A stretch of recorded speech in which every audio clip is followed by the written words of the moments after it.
আশ্বাস কৰিছে, ভৰি ধুৱাইছে, ধূপ জ্বলাইছে, আসন দিছে, মানে মুনি কৃষ্ণ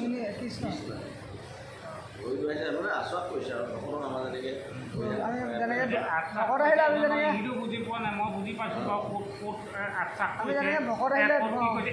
কৰিলে সেইটো সিহঁতক কৈ দিয়ক। মানে ভগৱানে বুজি পালে এজন মুহূৰ্ত আছে, এইটো মানে দেখিয়ে গম পাইছে আঙুলিৰ পৰা আঙুলি পাঞ্চি নখ পৰা দেখি ক'লে ন নাভিলৈকে ইমানখিনি ভালেই একদম মিলি গৈছে।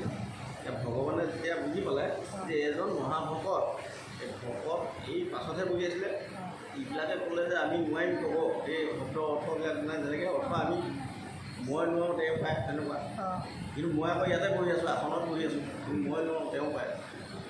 তেওঁক আকৌ মই আকৌ নেগলেক্ট কৰিছোঁ, মানে নিজকে কৰিছোঁ দেই, তেওঁক নেগলেক্ট কৰিছোঁ, এইজন এইফাল যায় ইফাল যায়, এইজনৰ ভগৱানে বুজি পালে পাই পেলাই এইজনক ভগৱানে এই ঋষিসকলক সুধিলে তোমালোকে যে হাবিৰ হাতেদি পঢ়িলা এই ইয়াতনো কি আছিলে তত্ত্বটো কি কোৱাচোন কোৱাচোন।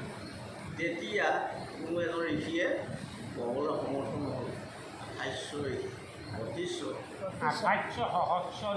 ঋষি ক'বলৈ হেৰি নহ'লে, তেতিয়া কোনোবা এজনে দেখুৱাই দিলে এই ওচৰত পঢ়াজনে পায়ে যদি তেতিয়া সুধিলেগৈ ভগৱান এই মানে প্ৰভু অনুগ্ৰহ যদি কৰে অকণমান বেছি নহয়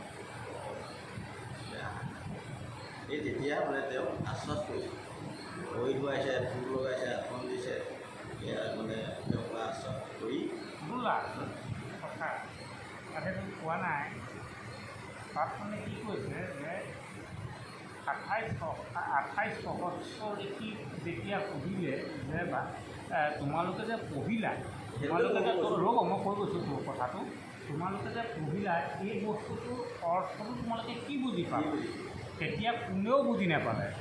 ওলাই কৈছে যে কোনোবা এজন ঋষিয়ে তেওঁক কৈ দিয়ে, কোনেও কাকো কোৱা নাই, তেওঁলোক নিজৰ অহংকাৰত মানে ডুবি আছে সেই সময়ত, গম পাইছেনে? এফালৰ পৰা ভগৱানে যেতিয়া সুধি গ'ল, সুধি যোৱাৰ পাছত যেতিয়া বাহিৰত মানে তেওঁ হেৰিৰ বাহিৰত যেতিয়া ৰৈ আছে, তেওঁক নিজেই ভগৱানে সুধিছিলে যে তুমি পাৰিবনে, বোলে মই অকণমান পাৰিম। তেওঁ সেইটোৱে কৈছে যে মই সেইকাৰণে কৈছিলে যে শাস্ত্ৰত লিখা আছে হয় নাই, ভাগৱতত লিখা আছে যে ভাগৱতৰ অৰ্থ কিঞ্চিত ফুটমুনিহে বুজি পায় বুলি কৈছে, গম পাইছেনে? সেই তেতিয়া মানে তেওঁ তালৈ গৈ পেলাই তেওঁক ক'লে যে তুমি পাৰিবানে, বোলে মই পাৰিম প্ৰভু। তেওঁ ডাইৰেক্ট চিনি পালে যে এওঁ ভগৱান। তেওঁক তেতিয়া কৈছিলে যে মই কিঞ্চিতহে বুজি পাম, মই কম, কিন্তু বাকী যিখিনিয়ে পঢ়ি আছিলে সেইখিনি একোৱে ক'ব নোৱাৰিলে। বাকী যি বাহিৰত তেওঁ যদি খেলি পঠিয়াইছিলে, তেওঁ বাহিৰত কৈছিলে, তেওঁহে ক'লে যে মই কিঞ্চিত বুজি পাইছোঁ আৰু মই সেইখিনিকে আৰু তেতিয়া তাৰ পাছতে তেওঁ ভৰি তেওঁক আদৰ্শ শুশ্ৰূষাৰে আনি পেলাই তেওঁক কি কৰিছিলে, ভৰি চৰি ধুৱাই হয় নাই, এই তাত সেইটোৱে লিখা আছে। সেইটো পালে আগবাঢ়ক।